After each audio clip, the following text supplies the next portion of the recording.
일단 일요일 저녁에 시간 내어서 영화 봐주신 분들과 만나신 소감 한 분씩 여쭙고 시작하도록 하겠습니다. 안녕하세요. 배우 송민입니다. 저는 보고타에서 쿠키 역할을 맡았고요. 이렇게 주말에 여러분들의 소중한 휴식 시간에 저희 GV를 보러 와주셔서 너무나 감사드립니다. 고맙습니다. 네, 안녕하세요. 이준입니다. 네, 요즘은 그 평범한 일상이 참 소중하게 느껴지는데요.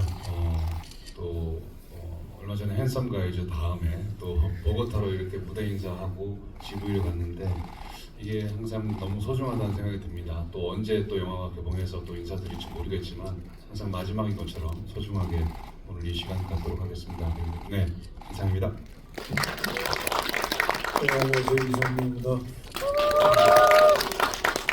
반갑습니다.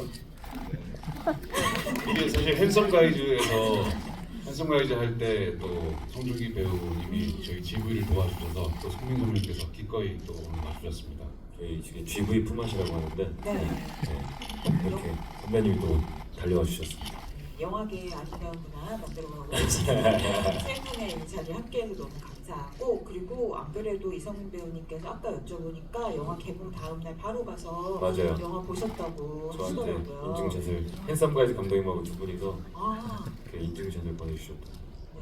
그럼 자기 돈 내고 영화 보신 이성민 배우님께서 어쨌든 영화 어떻게 보셨는지 여기 계신 관객을 대표해서 좀 얘기 좀 해주세요. 네, 그 영화 재밌게 봤습니다. 뭐 저랑 이렇게 관계가 깊은 배우들이 많이 나오셔서 사실 좀 집중하는 게 좀 힘들기도 했어요. 오랜만에 해외여행도 나오시고 그래서 반가움에 좀 보고 있는데 유독 준기군과 희준군의 연기를 일반 관객 마음으로 참 보긴 힘들었었어요. 보면서 여러 가지 생각들을 하고 봤던 기억이 납니다. 그런 질문을 오늘 좀 해볼까 그렇게 생각하고 있습니다. 근데 그럼 아무래도 이 세 분이 각자 너무 강렬하고 재밌는 작품에서 함께 공연을 하셨기 때문에 이렇게 물어보지 않을 수 없는데, 여기 어쨌든 진양철 회장님도 와 계시죠? 네, 회장님께 그래서 한번 여쭤보도록 하겠습니다. 네, 그 눈에 넣어도 아프지 않은 손자가 도준이가 보고타 가가지고 이렇게 10년 넘게 고생하는 거 보니까 회장님으로서는 또 어떠셨는지 이거부터 여쭤보도록 하겠습니다. 정확히 말하면은 이야기했던 대로 이게 드라마 전에 촬영했잖아요. 보고타 끝나고 재벌집 막내 아들 맞아요. 했던 것 같아요. 그런데 그냥 돈 받고 하는 거니까 그런데 이왕이면은 해외 나가서 찍으니까 좀 부러웠다 그런 좋았겠구나 그런 했던 것 같아요. 그거 말고는 이거 보고타를 보면서 재벌집이 그 뒤에 촬영을 했지만 최근에 준기군의 그 필모를 보면은 화란이라는 영화도 있었고 그 다음에 저 로기완이라는 영화도 있었고 그리고 보고타라는 영화가 나오는데 저 친구가 저런 식의 작품들을 계속 선택한 이유가 뭘까? 네, 그런 생각을 했었어요. 재벌집 때는 저는 그런 모습을 보기 전에 준기군을 만났으니까 최근에 얼마 전에 했던 음식해주는 냉장고를 부탁해 를 오늘 잠깐 보는데 준기군 바스트샷을 딱 보는데 너무 내가 멋있게 이쁘게 쫙 나오는 거예요.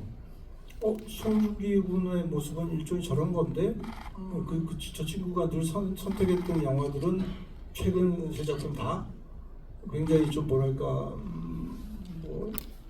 그렇지 않은 얼굴에서 보여주는 거하고 다른 캐릭터를 선택하는 이유가 있는데 그런 작품들을 선택하는 이유가 뭘까? 그게 궁금했었어요. 우와. 이거 되게 필모그래피를 관통하는 되게 중요한. 진짜 리액션이신 거죠? 저 진심 의심하지 말아주세요. 네. 네. 저희 할아버지가 저희 진영철 회장님께서 굉장히 우리 손자를 굉장히 디테일하게 예, 생각해주고 계셨네요. 감동스러운데요. 진짜요. 그리고 또 이제 뭐 농담이지만 진영철 회장님이라고 언급해 주시니까 또 또 갑자기 그때 생각도 나고 애틋하고 싶네요. 근데 그 할아버지가 궁금해하시는 거 그러니까요. 대답 좀 해주세요. 형님께서 저렇게 그게 궁금해하실 줄은 몰랐는데 저는 개인적으로 별거는 없고요, 큰 건 없고 보통 최근에 기자님들하고 인터뷰할 때 어떤 분이 저한테 말씀해 주셨는데 그거를 준기 씨 최근 선택하신 영화들이 준기 씨의 이민자 3부작인 것 같아요. 그러더라고요. 네. 이게 이제 보고타 또 이민 가는 거고 제가 로기완이라는 작품도 그랬고 그리고 또 최근에 이제 얼마 전에 옛날에 빈센조라는 드라마 할 때 그것도 입양된 이민자 얘기였었는데 저도 왜 그런지 모르겠는데 타이밍이 겹쳤던 것 같아요. 이상하게 왜 그런지 모르겠는데 드라마에서는 아까 선배님 말씀하신 것처럼 조금 밝고 샤방샤방하고 이런 작품들이 많아서 드라마 특성상 그런 작품들을 하게 된 것 같은데 영화 할 때는 드라마에서 했던 그런 밝은 느낌보다는 좀 상반된 모습을 제가 이렇게 하는 거를 좋아하는 것 같아요. 그래가지고 그 다른 밝은 작품은 드라마에서 할 수 있으니까 영화 할 때는 약간 좀 스산하고 어두운 감정을 다루는 거를 한번 계속 시도를 해봤던 것 같아요. 다음 작품도 그런. 다음 작품은 지금 찍고 있는 천우희 배우랑 마이유스라는 드라마를 찍고 있는데 그 드라마는 굉장히 진짜 멜로 드라마고요. 다음 영화는 만약에 영화는 이제 좀 찾고 있습니다, 형님. 그래요? 저번에 손자 했으니까 형님 뭐 있으시면 좀 하나 주세요. 뭐 아들이나 요즘 영화가 없어요 정말로. 진짜요? 그래서 지금 이렇게 GV 갖는 게 너무 소중해요. 그러게요. 무대 인사 다니는 것도 너무 소중하고. 어쨌든 저는 그 준기군의 그런 최근의 작품들 그의 도전이라고 생각하고 그것이 어떤 결과를 분명히 만들어낼 거라고 생각합니다. 어쨌든 영화를 통해서 송중기 군을 드라마에서 익숙하신 분들은 다른 얼굴을 볼 수 있다는 점. 저는 그 로기안을 보면서 저 친구도 수염이 나는구나. 뽀송뽀송한 것만. 너무 반가웠던 기억이 납니다. 앞으로도 준기 군이 영화를 통해서 지금까지 보여주지 않았던 다른 모습들을 보여주기를 소망합니다. 아유 감사합니다. 아유 감동스럽다. 사실 대기실에서만 해도 이런 분위기 아니었는데 이렇게 배우님들이 서로 얘기해줄 수 있는 이런 얘기를 막 이렇게 폭넓게 해주시니까 너무 오늘 뜻깊은 것 같죠? 네. 근데 그럼 이 순간 이거 물어봐도 되나? 핸섬 가이즈의 제필님도 와 계신가요? 여기? 네. 제필 누구예요? 네, 제필님이 와 계시다면 이것도 여쭤보고 싶은데 사실 진짜 여세는 이 순수한 동생과 함께 지내고 싶다고 할 만큼 아꼈던 동생 상구가 보고타에 가서 어떤 욕망을 이렇게 막 펼치는 걸 보고 또 어떤 마음이 드셨나 제필이는 이런 생각이 들었거든요. 저 일이니까 마음은 좋겠구나. 열정에 나가면서 그 말고 희준군은 늘 새로운 모습을 보여주잖아요. 맞아요. 늘 다르게 배우들이 이렇게 딱히 배우의 종류라고 말할 건 아니지만 배우들이 되게 새로운 캐릭터, 새로운 모습을 보여주려고 노력을 하는데 유독 희준군은 그거에 좀 집착하는 것 같다는 생각이 드는 것 같아요. 그래서 희준군한테 영화를 보면서 그 점도 궁금했었는데 작품을 선택할 때 감독이 우선이냐 시나리오 우선이냐 캐릭터가 우선이냐 사실 말하기 힘들거든요. 어떤 감독이면은 시나리오를 안 보고도 선택할 수 있는 용기가 있는데 또 뭐 잘 모르는 익숙하지 않은 뭐 그런 감독인데 신인 감독인데 시나리오가 좋아서 선택할 때도 있고 또 어떨 때는 뭐 시나리오는 뭐 그냥 뭐 나쁘지 않은데 캐릭터가 너무 매력적이어서 선택하는 경우도 있는데 이중구는 어떤 기준인지 그리고 보고타의 이 캐릭터를 선택할 때 그런 영향이 있었는지 묻고 싶었어요. 질문이 아주 알차네요. 질문이 근데 저도 선배님 말씀처럼 다 때에 따라 다른 것 같아요. 근데 요즘은 진짜 좀 그럴 수 있지만 이제는 아예 작업했던 사람들한테 전화까지 다 해보는 것 같아요. 아 진짜요? 어떤 그 감독님의 성향까지 같이 작업할 때 저도 작업할 때 행복한 걸 더 좋아해서 그 감독님 작업할 때 어떤 성향이냐까지 다 조사를 한 2채널 정도는 하고 정보를 알아야지. 그 전에는 작품 좋고 감독의 전작들도 다 좋은데 막상 현장에 가서 정말 막 행복하지 않고 괴로울 때가 많이 있어서 이제는 거기까지 많이 보게 되는 과정도 즐겁고 싶고. 하지만 이제는 또 다르게 또 영화가 많이 소중해져서 이제는 진짜 웬만하면 다 하려고 하는 것 같아요. 네, 제안이 들어오면 진짜 한자 정말 정성스럽게 읽어봅니다. 그게 또 맞아요. 소중함이 또 느껴지는. 그만큼 요새 영화 업계가 굉장히 힘들어서 영화 제작되는 영화도 많이 없고요. 그래서 목말라 하죠, 배우들이 다. 그러면은 이준 씨는 이 영화 보고타의 그 캐릭터는 뭐 어떤 지점에서 이렇게 선택을 하게 되셨는지. 네, 감사합니다. 일단은 이번 이 감독님 보고타는 기초선 하셨나요? 못했어요. 그러니까 전작은 봤어요. 소수 의견의 감독이신데 너무 너무 좋은 영화예요. 그다음에 송중기란 배우랑 한번 작업을 해보고 싶었고 또 가장 큰 거는 사실 콜롬비아의 한국 상인들이 속옷 밀수하는 이야기다라는 소재가 되게 흥미로웠어요. 그냥 전혀 예상이 잘 안 되는 소재여서 콜롬비아에 가서 촬영할 수도 있겠구나 그런 기대를 했던 건 아니고요. 그것도 아주 컸죠. 네.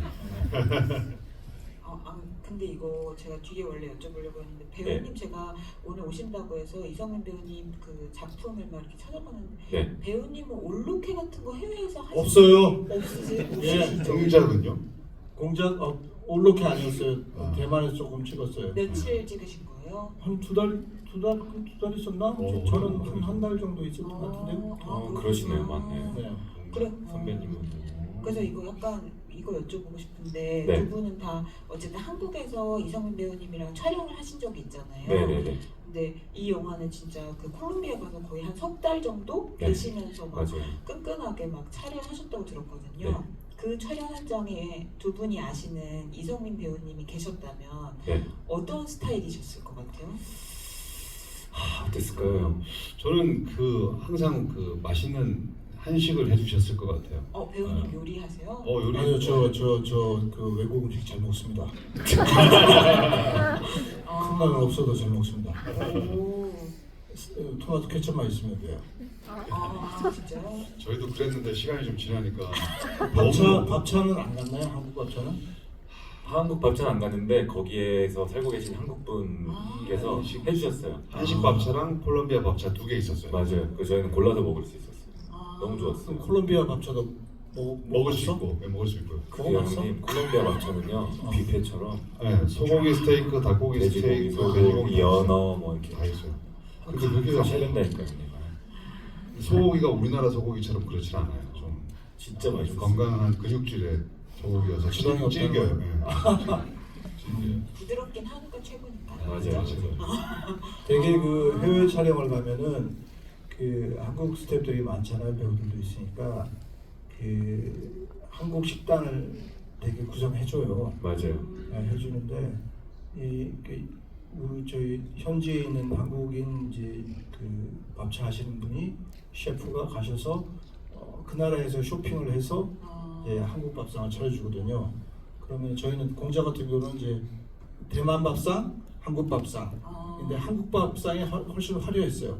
대만 밥상 거의 도시락 같은 데다 이렇게 고기 몇 개 얹어 놓는데 우리는 도저히 먹을 수 없는 음식이었는데 맞질 않았더라고. 근데 대만 분들도 한국 음식을 아주 싫어했던 기억이 나요. 근데 이건 좋았겠다. 콜롬비아는 뭔가 이게 맛이 통하는 데가 있나 보다. 약간 비슷해요. 네. 매운 것도 좋아하고 거기가 아, 비슷한 게 좀 있었어요. 아 그리고 궁금한 거 미안해. 아니요, 좋아요. 너무 좋아요. 이야기를 아주 좋아요. 여설. 이게 실화는 아닌 건가? 어떻게 된 건가? 이 실화까지는 아니고요. 사실은 이게 한 20% 정도의 이제 약간 베이스가 있는데 영화사 대표님께서 실제로 대학교 때 콜롬비아 보고타에서 유학 생활을 하셨대요. 그때 이제 거기에 계시던 거기에 정착해서 살고 계시는 분들의 캐릭터들을 약간 조금 이렇게 섞으신 게 있으신 거죠. 거기서부터 이제 상상력을 발휘해서 만드신 거죠. 네. 저는 영화를 보면서 끝나자마자 그 남동희 감독한테 누아르인데? 라고 얘기했어요. 사실은 콜롬비아 그쪽 동네 이야기면은 뭔가 이렇게 수리남처럼 마약 이야기가 나올 것 같은데 그렇지 네, 않고 마약 얘기는 없었죠. 그 옛날 그 알파치오 스카페이스처럼 뭔가 밑바닥에 있던부터 이렇게 올라가는 네. 그런 이야기고 후반은 거의 누아르처럼 저 대부 같이 막 그렇게 하는 영화를 보면서 그런 생각을 했던 기억이 나요. 그런 생각을 하셨는지 두 분은? 네, 감독님이 그런 걸 좀 지향하셨던 것 같아요. 맞아요. 마약이 나오지 않으면서도 그 정도 긴장감을 당신께서 만드실 자신이 있다라는 마음으로 하신 것 같아요. 그리고 인상적인 거는 희준 군의 마지막 침을 맞고 쓰러질 때 연기를 보면서 좀 저도 같은 배우지만 좋은 재밌는 연기인데 어떻게 저거 했을까? 뭔가 이렇게 음식이랑 모든 것은 멀쩡한데 몸이 말을 안 듣는 맞아요. 연기를 하는데 어땠나요 하면서? 형님 그 영화 그 뭐였죠? 마비되는 형사가 마비되는 까먹었다. 형님이 마비된다고요? 그 형님 마비되는 막 움직일 수 없는데 뭐 그런 형사록에 그 공항에 와서 형사록 말고 또 영화도 있었는데 비스트 비스트. 비스트에 그 막 마비되고 그거 힘들잖아요. 저도 대본에 침을 맞는다 마비된다 끝이었어요. 맞아요. 그래서 멋있다. 제가 또 막 아는 한의사 전화해보고 진짜요? 그런데 맞으면 어디서부터 마비가 되고 혀는 언제쯤에 마비가 되고 우와. 그런 걸 물어보고 상상해서 제가 그냥 한 거죠. 어. 대본에 너무 심플하게 돼 있어서 너무 어려웠어요. 그런 게 어려웠었겠다. 인상적이었어. 다 마비 연기도 해보신 적이 있어가지고 마비 어려워요. 이심전심으로 알아봐 주셨구나. 근데 저는 사실 진짜 말씀하신 대로 이 영화가 되게 재밌는 게 어떻게 보면 되게 성붉은 이야기고 우리가 남미, 콜롬비아 이렇게 생각하면 흔히 떠올릴 수 있는 이야기인데 사실 그거를 되게 이 영화만의 색깔로 사실 생존 게임이고 다 목숨 걸고 이전 투구를 하면서 살아남으려고 발버둥 치는 이야기지만 거기에 총이나 마약 같은 게 막 네. 적극적으로 끌어들이지 않고 오히려 진짜 그 밀수나 상인 무엇을 그 시장에서 살아남느냐 이런 걸 가지고 얘기를 한다는 게 되게 재밌었거든요. 네네. 근데 특히나 이제 연기적인 측면에서 얘기하자면 먼저 송중기 배우님이 이제 국회를 연기하는데 이 국회를 따라서 우리가 이제 그 그쵸. 이야기를 따라가게 되는데 네. 이게 벌써 10몇 년의 세월을 다루는 거잖아요. 15년 정도. 네, 근데 워낙 약간 성장사 같은 걸 많이 연기하긴 하셨지만 배우님이 이렇게 긴 세월 연기하는 건 처음이셨다고 네, 맞아요. 얘기하셨고, 근데 저는 그 국희가 이뤄내는 변화가 막 이렇게 되게 막 계단식으로 툭툭 붉어지는 게 아니라 자연스럽게 따라가게 펼쳐지는 게 좀 재밌더라고요. 네. 변화를 좀 강조하다 보면 그게 힘들 수도 있는데, 그렇죠.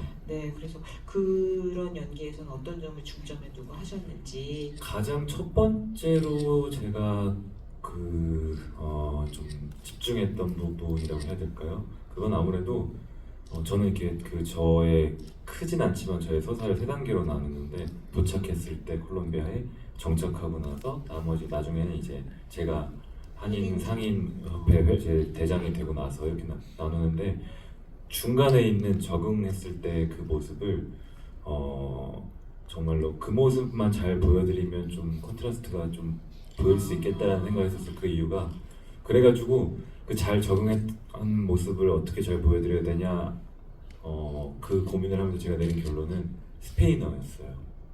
스페인어 대사를 정말 좀 많이 연습을 많이 했고 그게 콜롬비아 영화상에는 편집된 장면들이 조금 있는데 실제로 제가 촬영했을 때는 콜롬비아 현지 배우들하고 하는 장면들이 되게 많았거든요.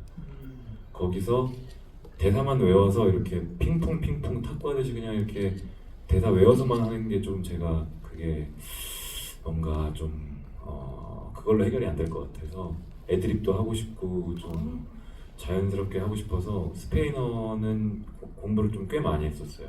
그 당시에 그게 잘 되면 쿠키가 잘 적응한 모습이 좀 잘 이렇게 전해지지 않을까라는 그것만 집중하면 이 컨트라스트가 좀 많이 보이지 않을까라는 거에 생각을 많이 했던 것 같아요.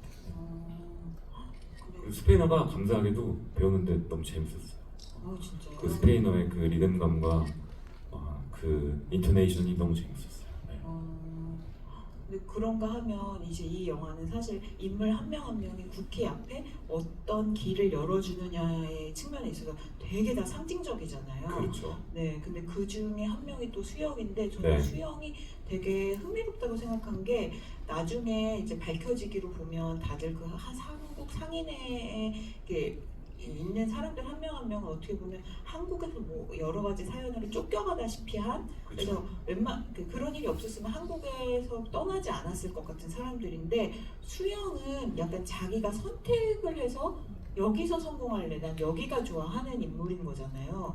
그래서 수영은 그러면 박병장이나 이런 사람이랑 뭐가 다른 걸까? 보고타에서 뭘 본 걸까? 이런 게 좀 궁금하더라고요. 배우님 어떻게 생각하시나요? 궁금하네요. 그렇게까지 깊게는 생각 안 해봤고 수영 박병장과 뭐가 다른지는 잘 모르겠는데 그것보다 그 쿠키라는 친구가 저는 가장 중점을 둔 건 쿠키라는 친구가 어떻게 마음에 들고 뭘 보고? 어떤 점이 마음에 들고 어떤 식으로 끌리고 어떻게 해주고 싶고 그러다가 이제 배신 당했을 때는 어떤 게 정말 기분 나쁘고 제 눈빛에 어떤 게 기분 나쁘고 하나하나 구체적인 것들 많이 상상을 했던 것 같아요. 네. 좋았을 때랑 싫었을 때 그런 것들을 많이 고민했던 것 같습니다. 심리에 중점적인 거? 네. 그걸 뭐라고 보셨어요? 국회의 어떤 면이 마음에 들었을까요? 내내 그런 생각들을 했었어요. 촬영하는 내내. 전 좀 그런 편인데 촬영 막 세팅하고 준비할 때 준기를 보면서 제 역할로 쿠키 준기 배우를 쿠키로 보면서 쟤는 저런 게 참 예뻐, 저런 게 참 좋아, 저럴 때 참 멋있어. 뭐 이런 것들을 계속 많이 시뮬레이션을 하는 편이에요. 시뮬레이션도 하셨고 그렇게 또 형은 표현을 많이 해주셨어요. 이렇게 실제로 네. 그러면서 뭐가 좋다 그러셨어요? 기억에 되게 디테일하게 뭐 상황마다 다른데 준기 너는 참 보니까 뭐 내가 보니까 넌 이런 걸 되게 잘한다. 뭐 저런 너는 사람들 잘 챙기는구나. 난 그런 게 없는데 현장에서 이러면서 되게 많이 표현을 해주셨어요. 네. 형이 느끼는 것들을 바로바로. 나하고 할 땐 그런 건 잘 안 하는데. 나 물어보려고 팬송보일 때도 두 분이 죽고 못 사는 그런 관계였잖아요. 아니야. 졸았어요. 진짜요?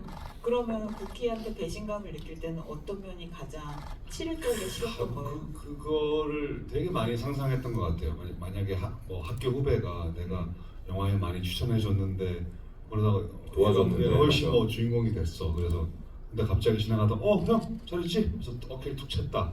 뭐 이런 거랑 비슷하지 않을까? 뭐 이런 상상도 많이 하고 점점 쿠키한테 기분 나빠지는 순간들을 영화에서 많이 찾으려고 했었어요. 맞아요.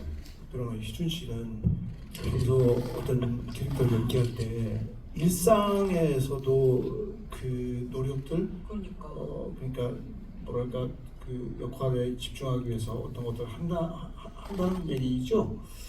네. 그런데 이희준이 보려고 하지 않고 수영으로서 보려고 배역으로서 보려고 많이 애쓰는데 그래서 사실 진짜 좀 피곤하긴 해요. 그게 그러면 일상에 영향을 미칠 텐데. 영향을 미쳐요. 형은 많이 영향 미칠 거예요. 살인자 오는감 같은 거 하면 이 캐릭터는 죽이고 싶은 사람들이 어떻게 보일까? 어머.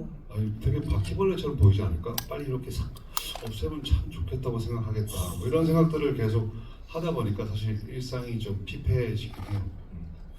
그거 위험하죠. 위험한 게 아니라 뭐 그것도 하나의 방법일 텐데 그냥 형으로서 조언을 하자면은 어.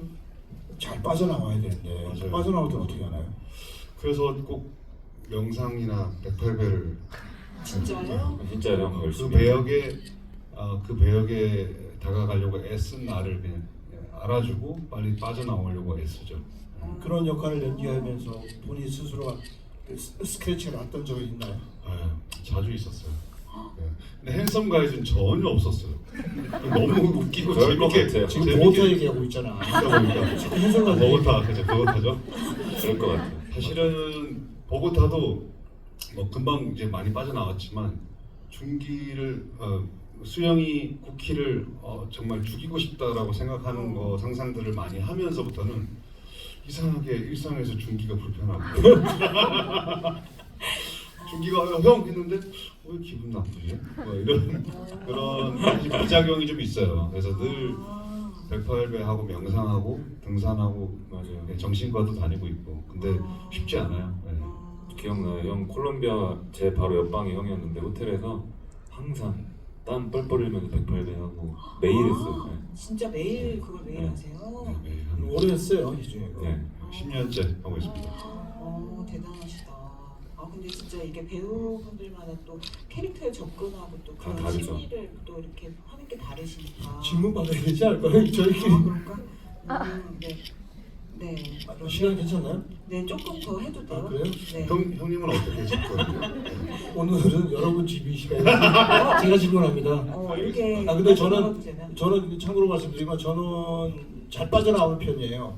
연극을 할 때도 저는 분장을 빨리 지고 빨리 제자리로 돌아와 있는 듯 생각했기 때문에 그 명확하게 구분된다고 믿고 있는 사람이고 근데 나이가 들면서 점점 그 경계가 약간 흐려지는 것 같아요.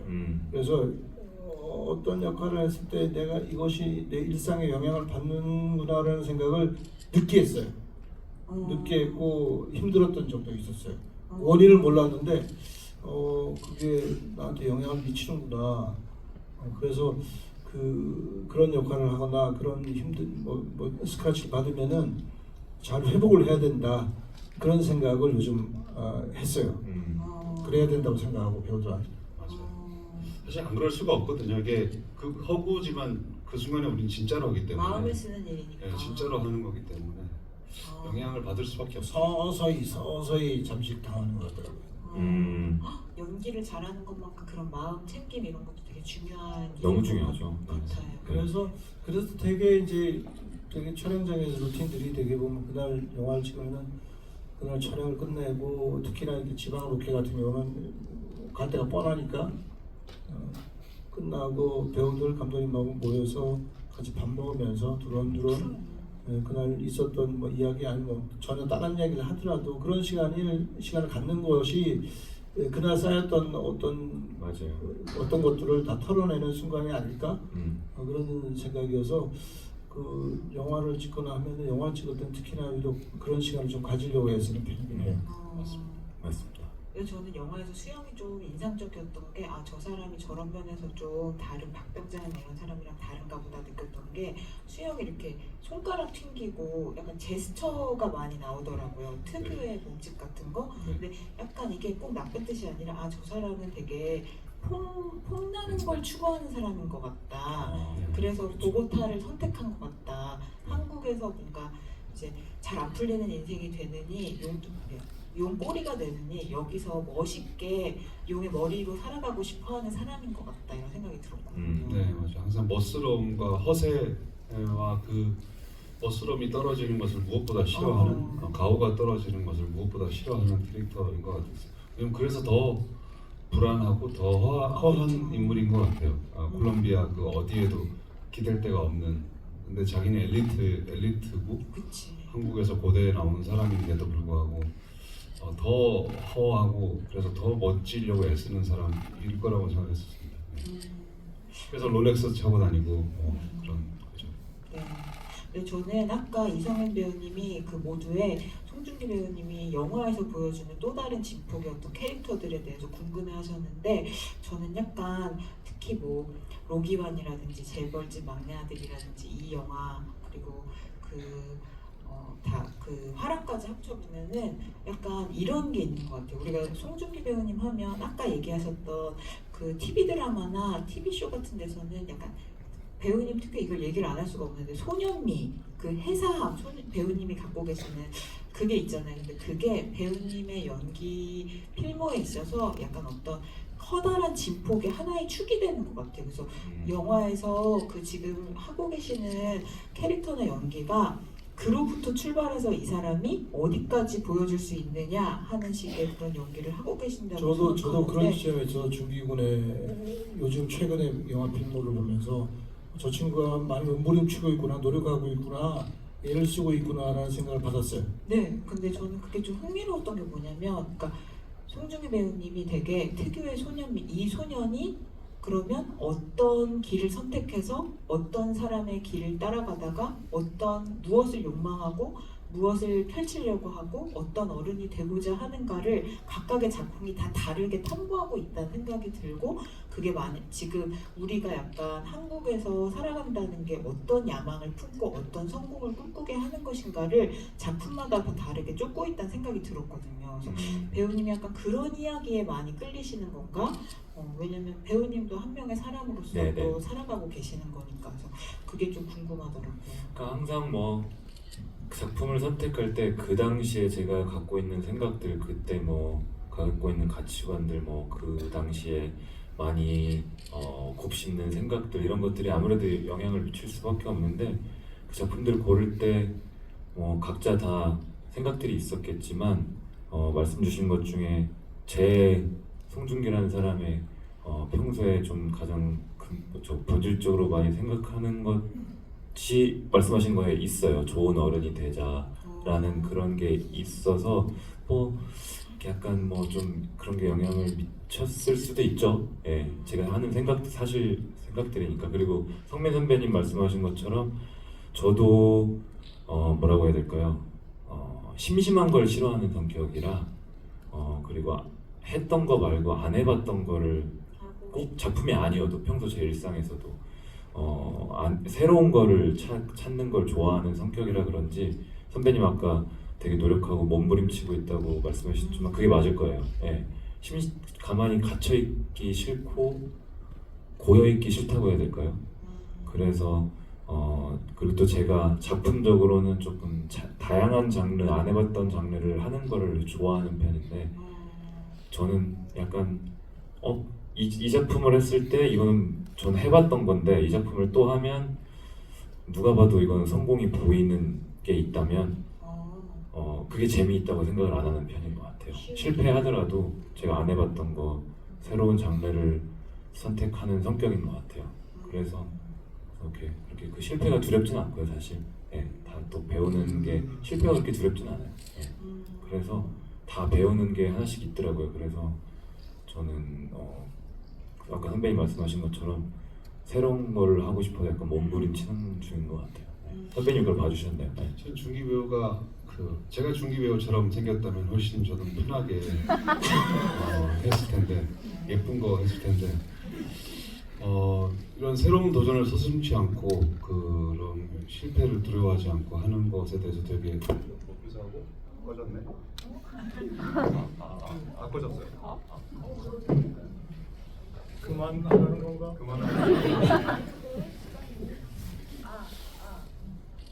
뒤에 안 들리세요? 크게 얘기하면? 들리세요? 이렇게 얘기할게요. 되게 높이서 하고 저는 그런 얘기 한 적이 있었어요. 그 레오나르도 디카프리오가 레버넌트란 작품을 만난 것처럼 중기 배우의 도전 속에서 언젠가 그런 것들을 만나게 될 거라고 믿습니다. 나도 한번 해줄게. 배우는 좀 외로운 직업이에요. 사실 우리가 이렇게 친하지만 평소에 연기 얘기를 안 해요. 진짜요? 잘 안 해요.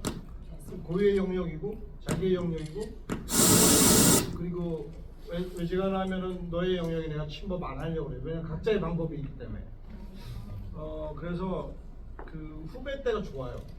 나도 진짜 이렇게 아마추어로 연극할 때 20대 때 그 선배들한테 많은 잔소리를 들었고 연출자들한테 많은 잔소리를 들었어요. 지적을 당하고 그게 너무 힘들었고 고통스러웠지만 어느 순간 나이가 들고 어느 정도 이제 돈을 받고 연기를 해야 되는 배우가 되는 순간 나에 대한 지적을 잘 안 해요.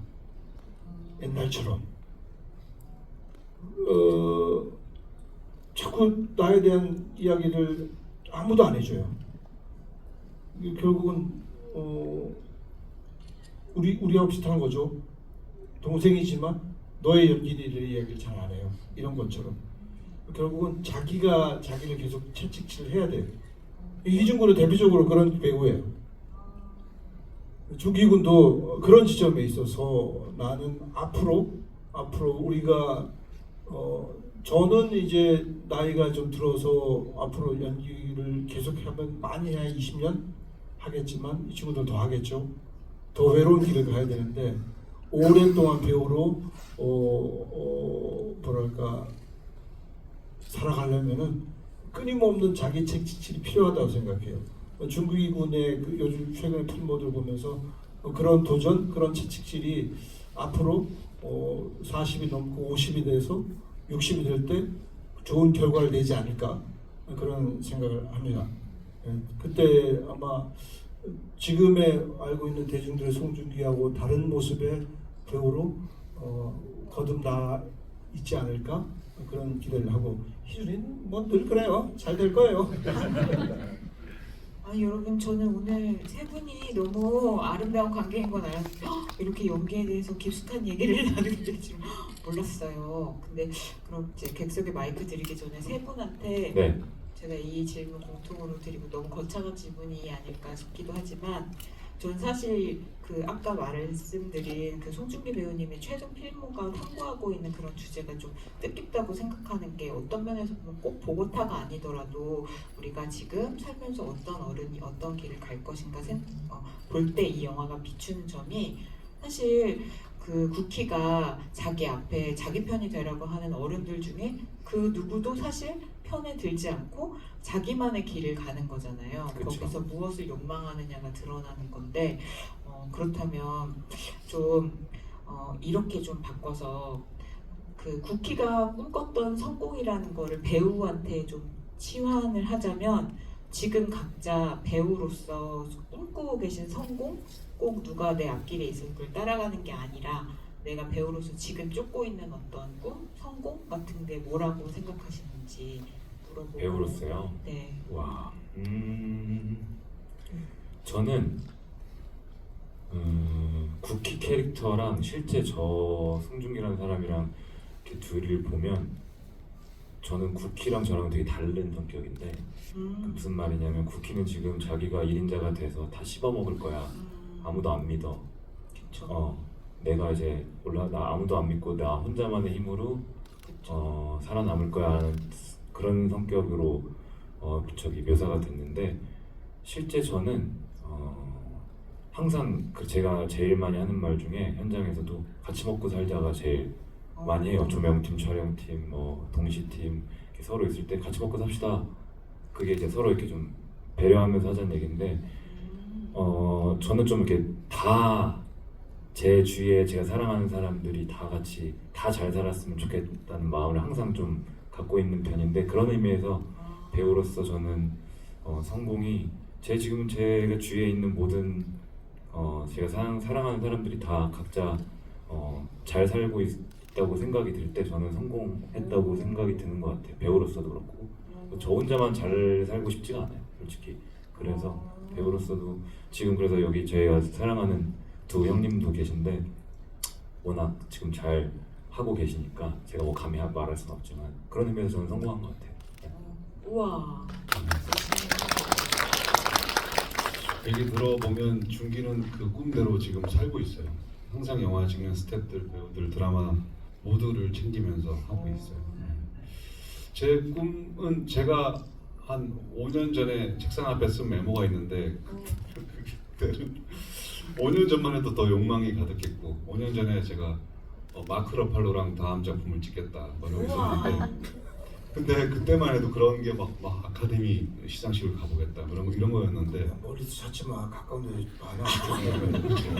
근데 5년이 지난 지금은 어느 순간 내 성공이 뭐지라는 생각을 다시 한번 책 보다가 한 적이 있었는데 성공이 다른 게 아니라 지금 제가 진짜 피부로 느끼는 성공은 이 건강한 가족과 아침에 아이랑 놀다가 오늘도 GV 하기 전에 아침에 아이랑 막 게임하다가 나왔는데 저기 계단 위에까지 로켓 쏘는데 저기까지 누가 멀리 가는지 해보자고 한 2시간 하다가 왔는데 그거 하다가 또 저희가 5년 전에 찍은 이 보고타를 무대 인사하고 이 모든 순간이 너무 소중하고 그래서 건강한 가족과 그리고 작품을 할 때 감독님, 상대 배우, 스태프들 잘 배려해서 모두가 상처를 덜 받고 행복하게 작업을 할 수 있는 게 하는 게 제 꿈인 것 같아요.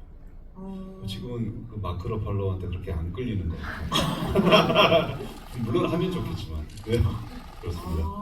제가 근데 개인적으로 이런 말씀 드릴 때는 저는 배우님이 원래 연기 잘하시고 언제나 연기 잘하셨지만 예전에는 배우님이 되게 불도저 같은 배우라고 생각했어요. 한국의 마크 러팔로 같지 않았어요? 그러니까 등장하는 순간 약간 저 인물한테 내가 그런 스며드는 게 느낌이 아니라 있어요. 약간 그 스며드는 시간이 필요가 없고 예열이 필요가 없고 확 이렇게 불도저처럼 치고 들어오는 사람이라고 생각했거든요. 그것도 너무 강렬하고 매력적이었는데 저는 최근에 뭐 더 다양한 역할과 작품을 하셔서도 그렇지만 어느샌가 배우님이 스며드는 배우가 됐다는 생각이 들었거든요. 최근 연기를 보면서 근데 물론 불도저만의 매력도 있고 스며드는 것의 매력도 있는데 배우님이 더 강약 조절을 더 이렇게 원활하게 하시는 것 같은 느낌? 근데 뭔가 그냥 제가 주제넘게 해석하자면 지금 해주시는 어떤 그런 생각의 변화, 배우로서의 태도의 변화 같은 게 연기로 나오는 걸 수도 있을 것 같아요. 영향이 있는 것 같아요. 네. 우와, 멋있다. 스며든다는 말이 참 좋네요. 그런 것 같아요. 배우님도 꿈 얘기해 주세요. 20년이나 더 하실 거니까. 오늘은 보고타 지휘. 싫어요. 듣고 싶어요. 저희가 너무 궁금해요. 네. 궁금해요, 선배님. 애들이 꿈이 많네요.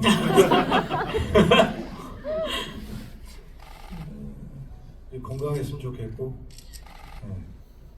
오랫동안 이 일을 계속할 수 있었으면 좋겠습니다.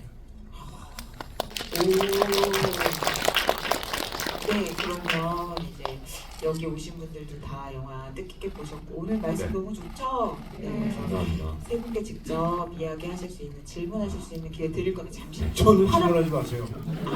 저희 날이 아니니까. 그건 관객분들 마음이고요. 네, 일단 제가 손 들면